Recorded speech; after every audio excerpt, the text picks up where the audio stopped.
In his 50-year career, our Craig Wirth has reported from 44 states and 10 countries. It's safe to say we love him tender. He's done a number of financial stories, but today, this one's got us all shook up. It's worth watching. You know, it's sometimes hard to believe that I was a financial correspondent for the network. But what is even harder to believe is that, hey, I got to sit in Elvis's chair in Graceland. I found it amazing that Elvis made more money as deceased than he did in life. To me, that was the ultimate financial story. Here it is. The king sang his way into America's heart and became a multi-million-dollar superstar. He lived the good life, and he gave it away too, to charities, friends, and even strangers. You can't take it with you, and Elvis didn't. Graceland was Elvis. His daughter Lisa and her mother Priscilla were faced with selling the assets and the home. Along with trustee Joe Hanks, they took on an investment banker and a plan. Would people want to see the King's piano and the King's television set? And we took, in the spring of 1982, the last $500,000 of liquidity, of cash in the estate, and devoted it to opening Graceland on June 7th, 1982, and netted back that $500,000 in 38 days. Yes, there would be a market. Thousands of tourists with thousands of cameras came to Graceland. There is little you can say to describe this. There are no flowcharts or business rules to explain this. He bought the estate in 1957 for the sum of... Suddenly, the image, likeness, and name of Elvis became one of the highest paid entertainers around. This year, over a decade after his death, one list puts him as the 15th highest paid entertainer, and he's gaining every year. Phenomenon is the word we always use because no other word seems to fit as well. People want to see his kitchen table.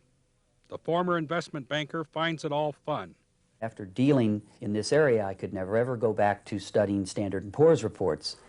People want to buy just about anything with Elvis written on it. Plates and cups and hats. The Presley estate pioneered court precedent, giving the same rights to one's image, likeness, and such, both before and after one's life. We licensed it was a bedroom slipper several years ago. And on the toe of each bedroom slipper, there was an image of Elvis Presley. And it was, you know, it was one of those things that, what can you say? It seemed like a good idea at the time. As an entrepreneur, selling a phenomenon, this is an unusual business. We're not marketing a president of the United States. We're marketing an entertainer, and an entertainer who had a great sense of humor, who was a great, great guy, and would have thoroughly enjoyed giving his fans things that they wanted with his image. Of course, it's a little easier being the business manager now, rather than when Elvis exercised his less than precise business practices. We don't have someone in the corporate office buying dozens of Cadillacs and Mercedes every day either. So, And through it all, they continue to come in by the busload. Okay, move in as close as possible. They get to see Elvis's basement. This is going down to Elvis's basement. absolutely. We always have to ask people to watch their step because of the mirrors on all the surfaces. Like mirrors. And they get to see the 3 TVs that Elvis watched football on. There are no big barriers here, no glassed-off rooms, and no problem going broke from vandalism or theft. You see, this is a phenomenon, complete with a pool table, and thousands of yards of fabric surrounding something that America will never experience again. And thousands more come to see the furniture that Elvis used.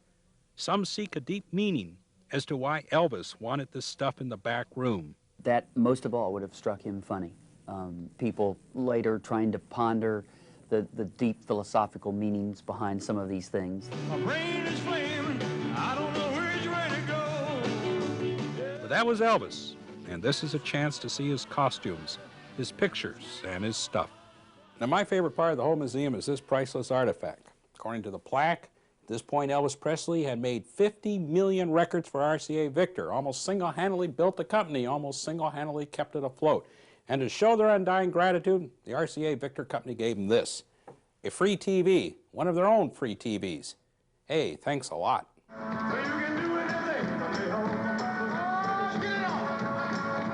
Now that was a great job. I rode around America in $1 million bus with a photographer, producer, and of course, Graceland was a stop.